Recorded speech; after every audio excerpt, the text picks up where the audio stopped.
What's up? Welcome back to the channel. In today's video, I was just sitting, eating my lunch, planning for next week. And I just thought I would share in today's video like tips that I follow and do to make sure I am taking care of myself mentally and avoiding teacher burnout. And so while I am doing those things, I'm going to share some of my tips that I do and I follow, and I feel like I get better each year with it, that I do to avoid burnout. Okay, so I'm going to multitask. I'm going to eat my lunch, plan for next week, and share my tips at the same time, because that is really important to do, is multitasking while you're here. Which kind of brings me to my first tip, and that is to not work outside your contract hours. This is what works for me. A lot of teachers do work outside their contract hours, and that's totally fine, and that works for them. But I do not unless I have to, or if I know that, like, if I stay after school for 30 minutes, I'm gonna feel a lot better, then I will. And so that means, though, that during my prep at school, during the day, during my lunch, any downtime that I have, I am working. When I'm eating, I'm multitasking. I'm planning, I'm grading, I'm doing all the things.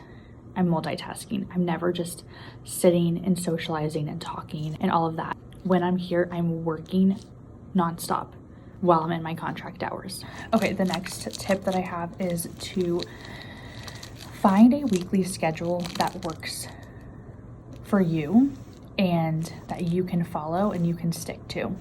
I've talked about my weekly schedule multiple times here on our channel, and I can talk more in depth about it and do a whole other video on it again if you're interested in that. But finding a schedule and sticking to it is super important. And it might be trial and error for a while, but once you find that schedule and what works for you, it will help you be able to stay in those contracted hours. Okay, my next tip is not going to be for everybody, but it's to not take work home. I don't take work home. I don't take things to grade home, nothing. Whatever I don't finish, it stays here and it'll be here for me tomorrow. And that kind of brings me to the next tip, and this is to keep your work life, personal life separate. And so when you don't bring work home, you're able to do that easier and kind of keep those things separate. When I leave here each day, I leave work here. I go home and I'm home. I don't think about work. And this year I have been really practicing this really hard, and I've been doing so good with it. And I have a reason why it's been more important for me this year to really have that boundary, and that is because I am pregnant. I have been waiting to share this on the channel. I didn't really know how to go about announcing it or sharing it or whatever, but I thought this was kind of the perfect time to do it because it kind of ties in with what I'm talking about. I can do a whole other part later or a whole video later on more details of my pregnancy, but I am already 6 months pregnant, so I really kept this in for a while. But I'm super excited. My husband's super excited, and so obviously we have so much in our lives happening and changing, and so to me that was one of the most important things this year, was keeping that work personal life separate.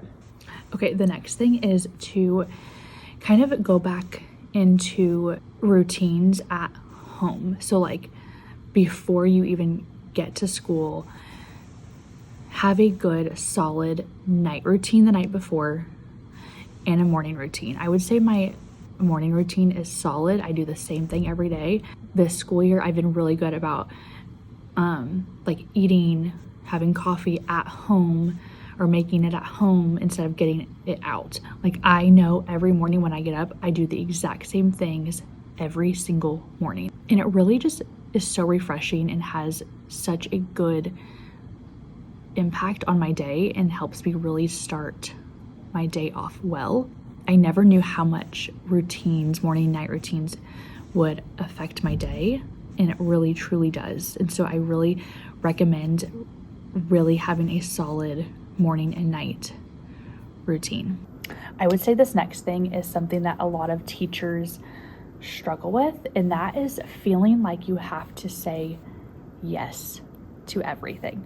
My tip is to don't feel like you have to say yes to everything. You don't have to help in every single thing that's happening at the school. You don't need to stay after school for all the events and different things like that. It's nice to help out every once in a while, or for some of them, but don't feel like you have to do every single thing. Don't feel like you need to take on every single thing that is brought to your attention. All you're going to do is dig yourself deeper and add to your to-do list, stress yourself out, overwhelm yourself so much more than what you need to be. And this is my last tip, and it kind of wraps up everything.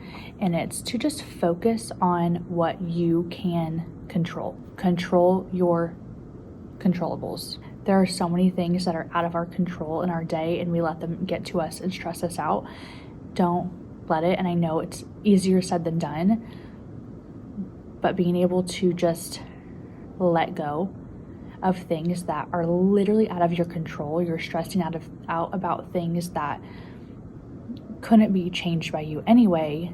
They are the way that they are. Really adds so much more stress and more chance to burnout as a teacher. And so trying your hardest to focus on the things that you can control will go a long way. And just like that, that is the end of today's video. I hope you enjoyed and got some tips, maybe some inspiration in remembering that you are more than a teacher. If you are a teacher watching this, there is so much more to you than your job of being a teacher. And sometimes we need that reminder, and some people around us need that reminder. I'm super excited to also finally share with you about my pregnancy and getting that in this video on the channel. If there is anything that you are wanting me to share or talk about with my pregnancy, like my maternity leave, prepping my classroom for that, anything like that, let me know in the comments below, and I will get to working on that. Because like I said, I am already 6 months pregnant, really approaching like my 7th month. I am like 28 weeks already. And so there is so much to do prepping for maternity leave in my classroom and all of that before then. So anyway, I'm going to end this video here. Thank you so much for watching again, and I will see you next time. Bye.